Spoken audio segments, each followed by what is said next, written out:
This is Rob Lott, and you're listening to the latest episode of Health Affairs This Week, a weekly conversation with a rotating cast of Health Affairs editors. I'm excited to say that in a moment, I'll get to introduce a special guest, the co-author of our latest health policy brief. But to get us started, I thought a quick recap might be in order. If you've followed Health Affairs' publication of health policy briefs, you'll know that for about the first 10 years that we've produced them, they were focused on traditional topics of health services research. I'm talking about coverage, payment policy, value-based contracts, health affairs, bread and butter. But a few years ago, with support from the Robert Wood Johnson Foundation, we made a shift. My colleague, senior editor Laura Tolan, has led us on a journey with these briefs to focus on topics that maybe fall a little further outside our comfort zone. These are topics at the intersection of health and everything else. We're talking about social determinants, upstream factors like housing, childcare, income supports, factors that are really just as influential on people's health and well-being as medicine and medical care. And now, with the brief we've just released today, you can add to that list the topic of aggressive policing and its impact on population health. I'm delighted to welcome here today the co-author of this brief, Dr. Hedwig Lee, professor of sociology and co-director of the Center for the Study of Race, Ethnicity, and Equity at Washington University in St. Louis. Dr. Lee's co-authors were Savannah Larimore, also at WashU, and Michael Esposito at the University of Michigan. Dr. Lee, thanks so much for your work on this brief and for being here today. Thanks. I'm glad to be here to talk to you about this. So let's start with some definitions. I think when the term aggressive policing comes up today, the image that surfaces in the mind of many Americans, sadly, is the picture of Minneapolis police officer Derek Chauvin and his knee on George Floyd's neck. But we also know that it's not always so blatant, and aggressive policing can take on many different forms. So for the purposes of this brief, how did you and your co-authors define aggressive policing? For this brief, we really defined aggressive policing as being a more expansive set of strategies that's used by law enforcement to proactively control behavior and strictly punish all levels of behavior. So from the smallest infractions to bigger and more serious offenses. Okay, so here at Health Affairs, we're a health policy journal. Why are we talking about this at Health Affairs? Why are these trends important to consider through the lens of public health and maybe more broadly the health of populations?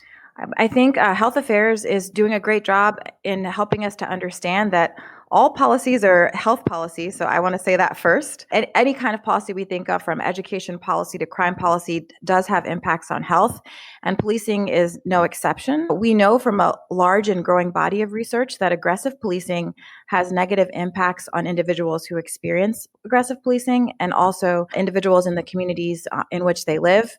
And there's even newer research suggesting that police violence impacts national populations who are viewing these images and learning about these horrible incidents in their homes via social media. Great. So you hinted at this a little bit, and maybe we can walk through this a little bit. I think you and your co-authors with this brief did a great job of breaking down the different mechanisms that really come into play here. So let's start with the impact on individual health. What do we know about how that works in terms of aggressive policing and individual people's health and well-being? I think we can first think about what would first come to mind when we're thinking about aggressive policing, right? Which are these very highly violent, sometimes fatal interactions that can occur in certain aggressive policing experiences. And those can lead to, physical injury, based on those aggressive experiences, and sometimes even death. And so we know that in the United States, we have really high rates of police-related homicides compared to other industrialized countries.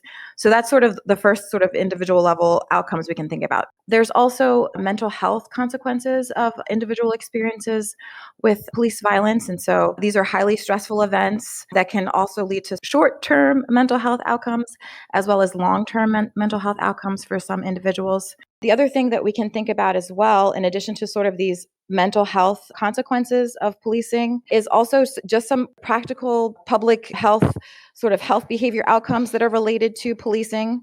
So, for example, Jeff Fagan has done a lot of work in New York City documenting the experiences of African American and Latino men, young men who are consistently stopped by police over time on many days out of the week. These frequent stops can also be really problematic because they just impact young men's ability to use space. So, some young men, when they're interviewed, talk about the fact that they don't feel comfortable just walking down the street. So people aren't engaging in physical activity. They're not able to walk and use places and spaces the way others can. So we can also think about sort of these just everyday health behavior consequences of being an individual that might be targeted.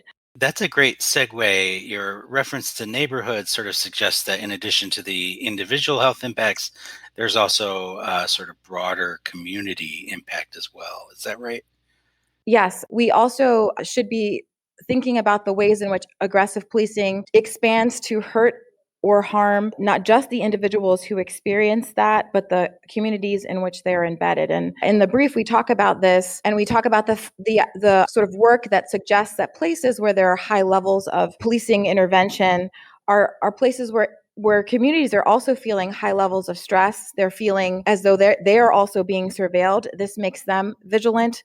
This impacts their feelings and safety about using space and walking to spaces and places in ways that can have negative or damaging mental health effects for community members. There's also other work that suggests we should also be thinking about family members connected to those who have experienced violent interactions with police and the stressors related to worrying about the well-being of the person who had those experiences if that person hasn't passed, but also the ways in which other people in their family who look like them might also be impacted. So it sounds like when we sort of put those two pieces together, the individual health impacts, the community health impacts, you also see direct consequences in terms of health equity. Yes, you do see direct consequences in terms of health equity because we know that the communities that are most impacted by incarceration are Black and Brown communities. We know the individuals that are most likely to die at the hands of police are African American men.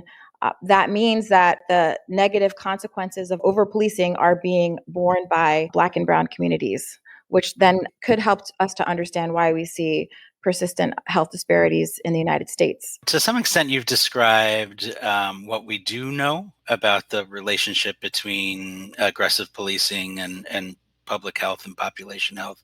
What don't we know yet? I don't want to sound pessimistic, and I hope that our brief sounded hopeful, but we don't really have great statistics about information about policing at all. We don't require a lot of police departments to collect these data. The US government is now trying to replicate those kinds of efforts to better understand how many people are being killed by police and who is being killed by police.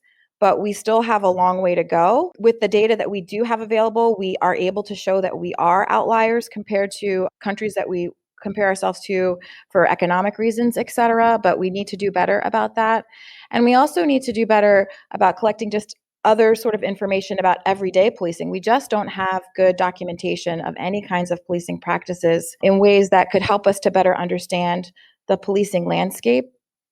Again, I just want to temper that by saying there has been great work by researchers being really innovative, MacGyver style, trying to get data together, trying to make it work, and also really great, qualitative work that helps us to understand this, and also just, work of individuals on the ground talking to people who experience this stuff day to day, right? Because for some of us listening to this might be surprising, but if you live in communities that are being policed. This is an everyday thing, and there are lots of people that share their stories all the time to help us to understand. But there's definitely more work to be done there. And then just getting into some of the other data, specific data needs, we have to then be able to link these data to health outcomes. And so we don't have really great longitudinal data that could help us to get at some of the causal relationships we want to understand between policing and health. So I think data collection is going to be a big issue. And then I think, as we allude to in the paper and as you've talked about as well, Rob, is just the need to really provide or have more data to help us to better understand and measure these everyday experiences, the kind that wear and tear on your body. Of course, it's important to understand incidences that lead to death or a person being severely injured. These are the things that we see on TV. We also need to understand how these everyday stops are impacting people's, mental health and their long-term physical health, because those things also matter for quality of life and are just as important. Maybe to wrap up, I just want to acknowledge that when it comes to a topic like aggressive policing, we're reminded again and again in social sciences that each data point, whether it's the qualitative data or the quantitative, each one is actually another human being, whether it's another George Floyd or another Breonna Taylor or the hundreds or thousands of stories that you alluded to that don't go reported in the daily news. Each of these individual cases has its own details and human actors and human victims that sort of resist easy summarization and solutions. And so I'd love to hear from you as a researcher in this space. How do you reconcile that tension between the sort of broad epidemiological scope of our work and the human experiences that we're trying to understand? That's a really important point that you bring up, and I'm so glad you did, because it's not often something that's talked about when we do this research.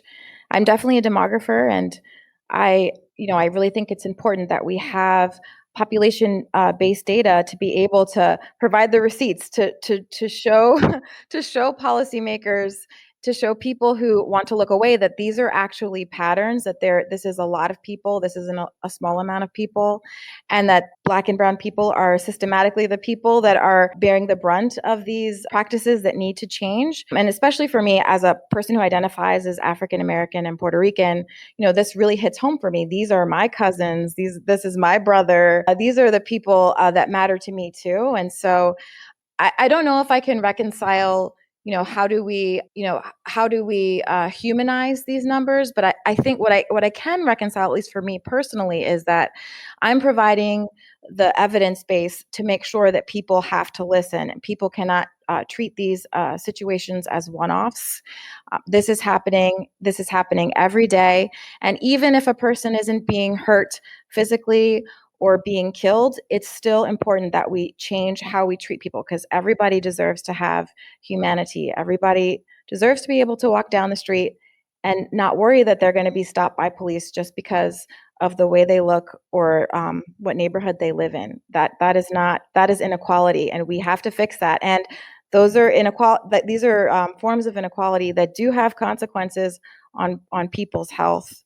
And so I guess that's how I reconcile it. I also just wanted us to recognize, when we're thinking about the people who have been killed, which we should, and we should say the names of these people. We should say their names, and we should make that known to the public, that they are also connected to brothers and sisters and moms and dads and communities that are also impacted by their deaths in really important ways, and also can lead to poor health for those individuals too. So when you think about Eric Garner, also think about Erica Garner, right? She died too in her 20s of a heart attack, and we can't say that the death of her father was the direct reason why that happened, but I think it helps us to think about the ways in which police violence reverberates and can have lasting impacts on people connected to those who've passed away. Dr. Lee, thank you very much. I think this is a great spot to wrap up. Really appreciate your work on this brief and taking the time